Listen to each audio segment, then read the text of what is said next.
నీలాగా ద్రౌపదుంటే ధర్మరాజు దూదరిగా మారుండునా, భారతన యుద్ధమునకు తావుండునా.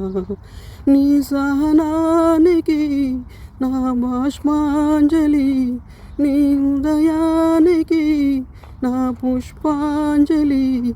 ఏ దేవుళ్ళు దిగి వచ్చి దీవించినారో నోము పండగ.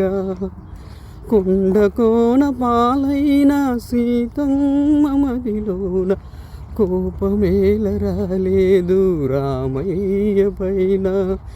రాయల్లే ఉన్నా ఈ రామయ్య పైన, కొండ కోన పాలైన సీతమ్మ మదిలోన కోపమేల రాలేదు రామయ్య.